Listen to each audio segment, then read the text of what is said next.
guys, jumpa lagi dengan Mimin ONGG. Mari kita lanjutkan cerita Donghua Dewa Xiaoyan part 35.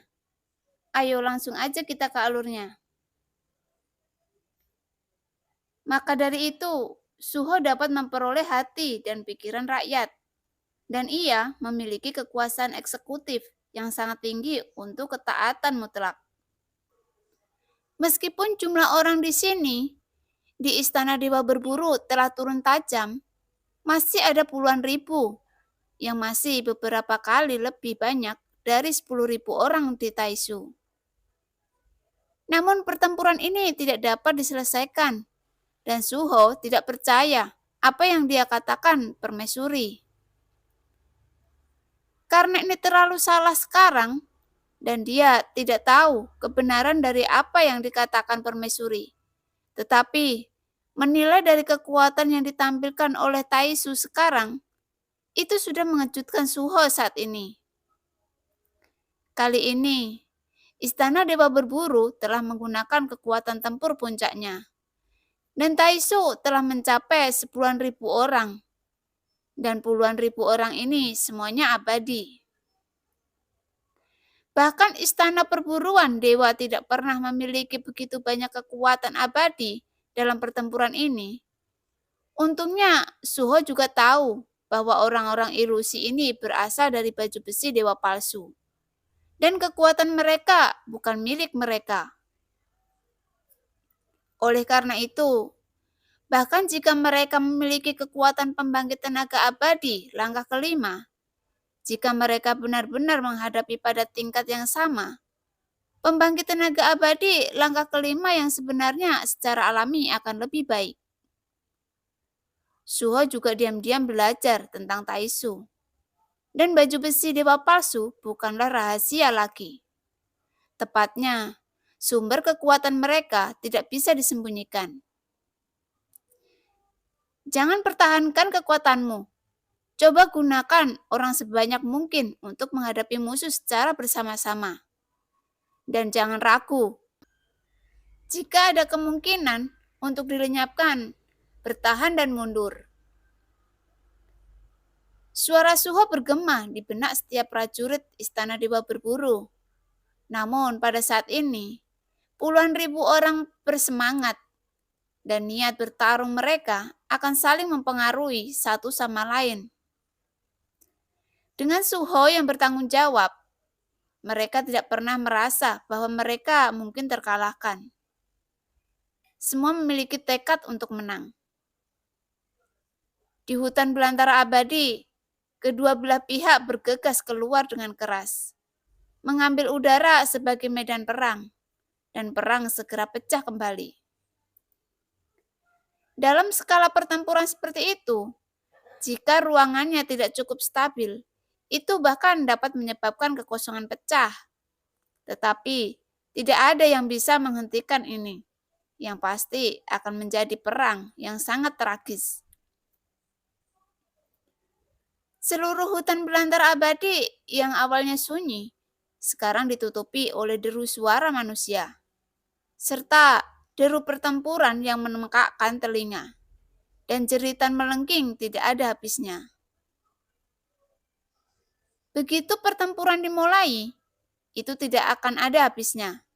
Bahkan mungkin tidak ada kemenangan atau kekalahan, yang ada hanya hidup atau mati. Istana Dewa Berburu ataupun Taishu tidak ada yang bisa menghentikan perang ini. Mungkin hanya bisa dipadamkan jika satu sisi binasa. Dalam hiruk pikuk ini, di menara pembantaian, Xiaoyan tidak tahu apa-apa. Karena keributan pertempuran tidak akan mencapai menara ini untuk saat ini. Dan setelah sedikit operasi permaisuri, target telah terkunci saat ini. Apa yang ada padanya, permaisuri telah memindahkannya ke Istana Dewa Berburu dan Taishu. Kultivasi Xiaoyan masih dalam peningkatan, dan Xiaoyan tidak peduli dengan jumlah origin ki di tubuhnya. Tetapi, ada perasaan misterius yang menarik Xiaoyan. Tampaknya jiwa berada di lautan bintang yang tak terhitung jumlahnya. Tetapi, meskipun ada ribuan bintang di sekitarnya, tidak ada yang dapat menempatkan jiwa yang berkeliaran dan kosong ini. Xiuyan sebenarnya mengerti bahwa dia melakukan hal yang sama seperti tuan aslinya, dan dia mencari bintang miliknya sendiri. Tetapi, bagaimana cara menemukan bintang itu? Di lautan bintang yang luas ini adalah masalah terbesar sekarang. Hanya saja waktu yang diberikan kepada Xiuyan sepertinya akan habis. Tampaknya karena jatuhnya Raja Iblis Tianhe, menara pembantaian dengan cepat sekarat mengikuti kehendak Raja Iblis Tianhe. Oleh karena itu, tidak ada banyak waktu bagi Xiuyan untuk berlatih.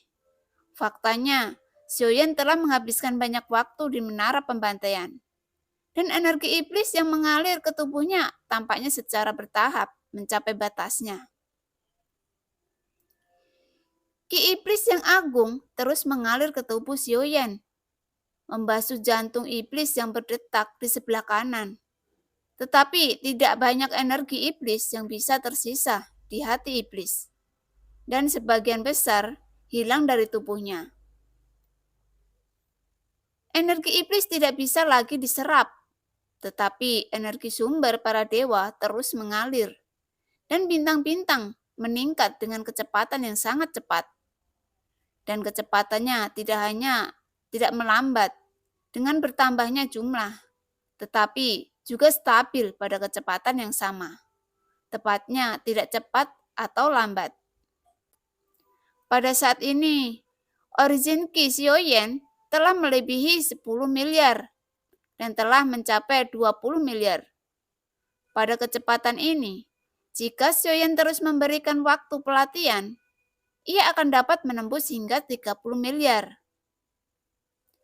Dengan latar belakang origin Qi seperti itu, Xiuyan sudah bisa mencapai kebebasan origin Qi saat melakukan skill bertarung, dan dia tidak perlu khawatir kekurangan origin Qi di tubuhnya.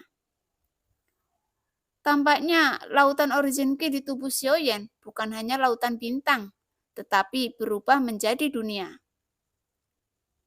Selama pikiran Xiuyan bergerak, ketika lautan bintang yang luas menyebar, peningkatannya saja mencapai tingkat yang menakutkan. Tetapi Xiuyan tidak pernah menyadari bahwa origin Qi di tubuhnya telah melebihi 20 miliar. Karena dia mencari bintang miliknya sesuai dengan apa yang dikatakan permaisuri. Di lautan bintang yang luas, Xiuyan mencari untuk waktu yang lama, tetapi masih tidak dapat menemukannya. Kehormatan telah mencapai ratusan miliar. Sebelum saya menemukannya, 20 miliar Xiuyan tampaknya sangat jauh sekarang. Dan dia perlahan membuka matanya. Aku tidak bisa menemukan bintang milikku. Mungkin itu belum muncul, gumam Xiuyan saat ini. Jika Anda ingin menemukan bintang Anda sendiri, tentu saja tidak semudah itu. Dan tidak setiap dewa pertempuran dapat menemukannya. Jadi, Anda tidak perlu terlalu khawatir. Bahkan jika Anda tidak dapat mencapai alam leluhur dewa pertempuran, kamu memiliki 20 miliar warisan origin Qi. Dan kamu dapat menerobos ke keabadian kaisar. Setelah menjadi abadi, itu masih akan lebih kuat dari keabadian biasa. Permaisuri menghibur Xiuyan. Jika kamu bisa mencapai alam leluhur, apa yang akan terjadi jika kamu menerobos ke keabadian? Xiuyan bertanya dengan rasa ingin tahu. Bagi Xiuyan, ini adalah alam yang belum pernah dia dengar sebelumnya. Dan sepertinya dia tidak bisa menyentuhnya saat ini. Dewa pertarungan alam leluhur seharusnya menjadi tujuan nyata yang bisa dicapai oleh dewa yang bertarung. Saya tidak tahu tentang sisanya. Tetapi Anda ingin menjadi tingkat keabadian kaisar yang lebih tinggi. Maksud saya, lebih kuat daripada keabadian kaisar. Keabadian dewa, kemudian menemukan bintangmu sendiri, dan menerobos ke alam leluhur sangat penting. Menghadapi pertanyaan Xiaoyan, permaisuri juga berbicara dengan lembut dan memberitahu Xiaoyan tanpa syarat. Hanya saja, Anda juga harus memahami bahwa mereka yang dapat mencapai tingkat leluhur dewa pertempuran itu langka di seluruh dunia sensi, termasuk dunia wushu. Saat ini, saya hanya tahu bahwa 2 orang telah mencapai tingkat leluhur dewa pertempuran. Salah satunya adalah menjaga semua makhluk hidup. Yang kedua adalah tubuh selir. Tidak mengherankan, mereka yang telah mencapai alam leluhur dapat melangkah lebih jauh selama mereka berjalan dengan baik. Adapun alam leluhur, sebenarnya apa yang sebenarnya diberikannya kepadamu bukanlah setelah menembus keabadian, lebih kuat dari makhluk abadi lainnya. Saya lebih memikirkan dewa pertempuran alam leluhur adalah yang menangkap keberuntungan Anda sendiri di dunia ini. Dan cara untuk naik bukan hanya tentang berlatih keras. Anda harus merebut keberuntungan Anda sendiri, keberuntungan dunia, dan semua keberuntungan dunia. Jika kamu masih bisa menangkapnya, kamu bisa mengarah ke alam dewa yang sebenarnya. Semua wawasan ini hanya agar saya dapat mencapai akhir level. Ini adalah pemahaman saya yang jelas. Dan itu tidak sepenuhnya benar. Lagi pula, saya belum menemukan jalan menuju akhir. Xiaoyan mengangguk sedikit setelah mendengar kata-kata itu dan segera sadar. Cepat dan kultivasi.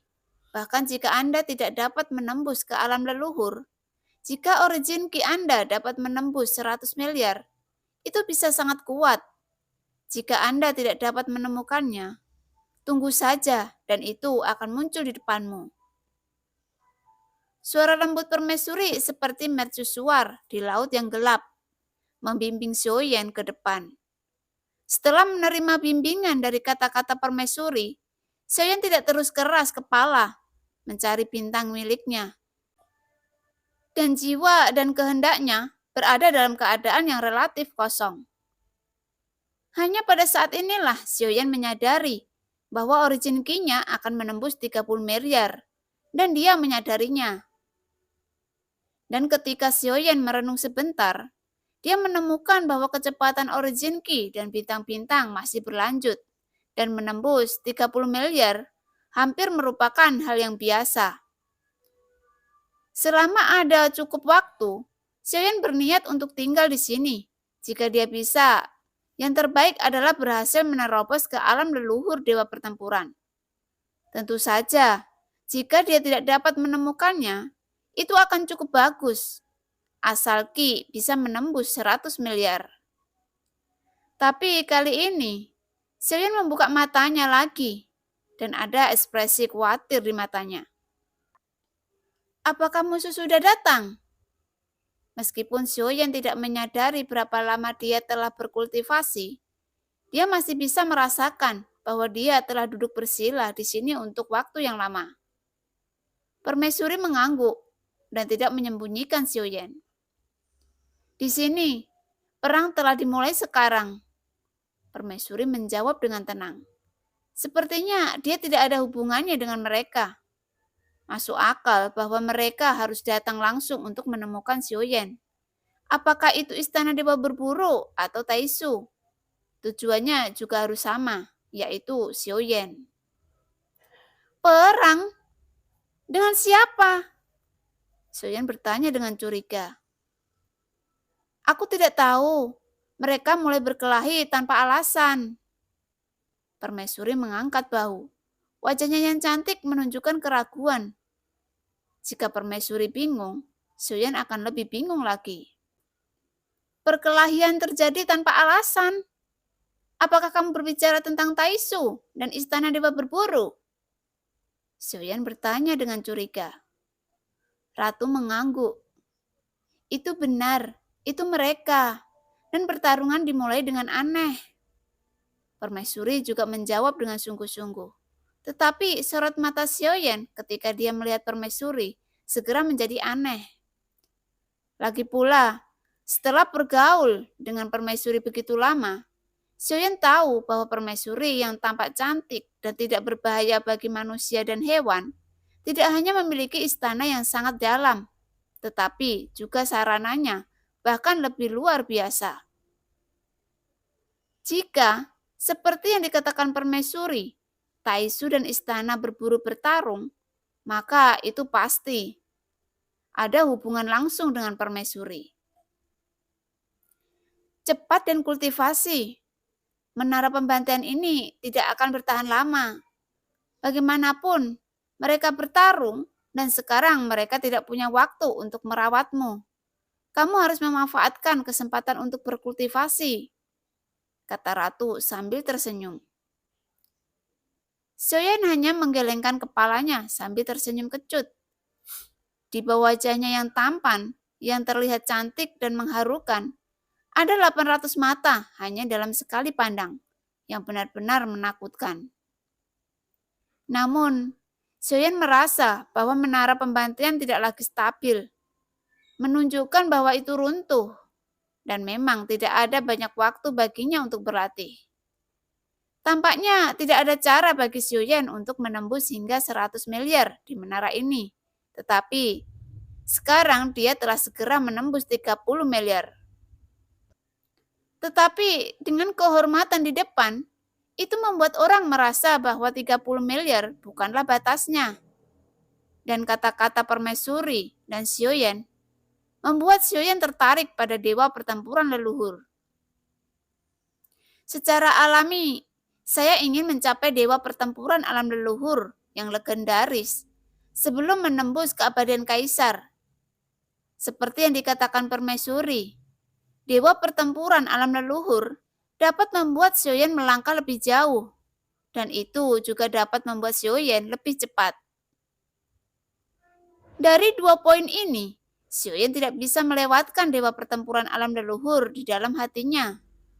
Dia sudah memiliki tujuan di hatinya, yaitu dia harus menjadi dewa pertempuran alam leluhur. Xiaoyan terus menutup matanya dan membenamkan dirinya di lautan bintang yang luas. Dalam keadaan seperti itu, dia tidak dapat memperhatikan berlalunya waktu.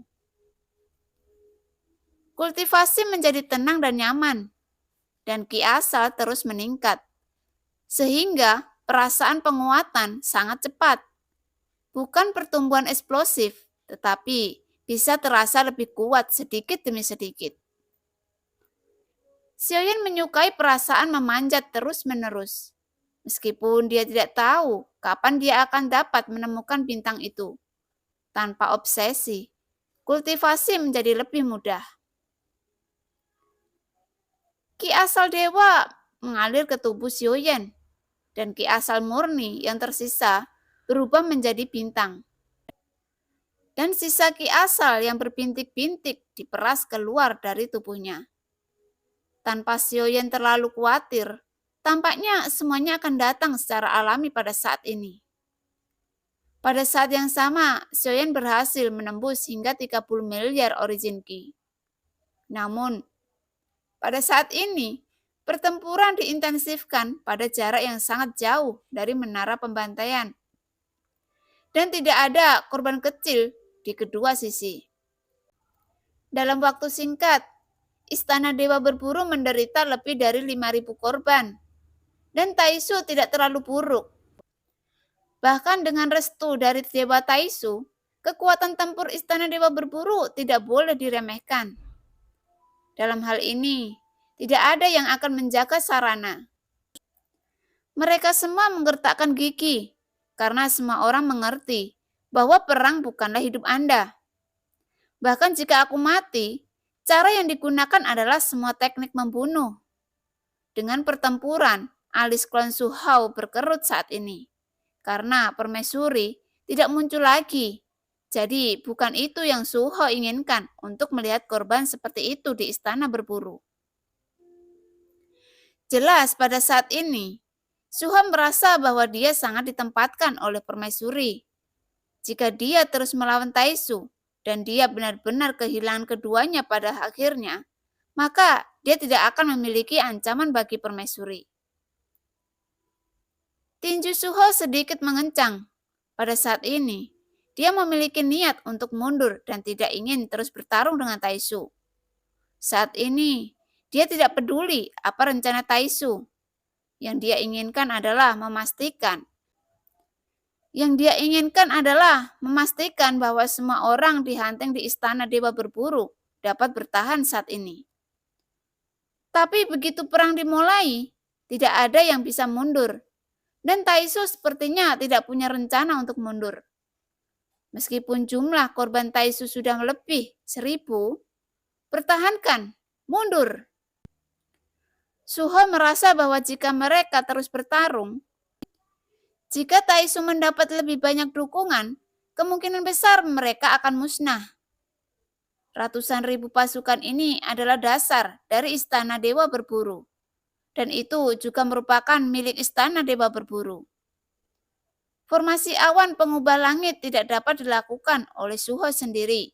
Tetapi, kekuatan semua makhluk hidup di Istana Dewa Berburu dapat digunakan untuk menjalankan formasi ini. Dengan sikap mutlak, ia memandang rendah ribuan kekuatan di dunia nyata Xuan Yin. Di mana kamu akan mengungsi?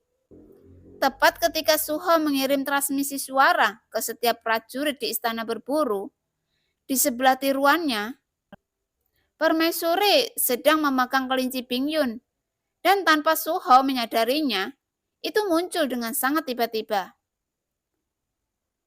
Seluruh jiwa Suho tegang, dan Tongkong tiba-tiba menyusut pada saat ini. Ini adalah tempat terbaik untuk menyingkirkan Taisu.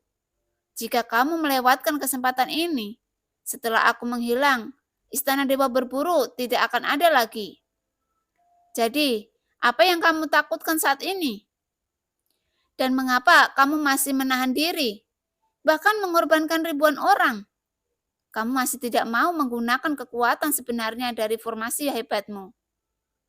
Formasi ini dibuat oleh seorang teman lamaku. Suara ratu terdengar lagi. Nada suaranya berbeda dari sebelumnya. Dan itu juga berbeda dari saat Xiuyan berbicara. Kata-kata saat ini tidak diragukan lagi. Dan pada saat yang sama memancarkan keagungan dan pencegahan mutlak.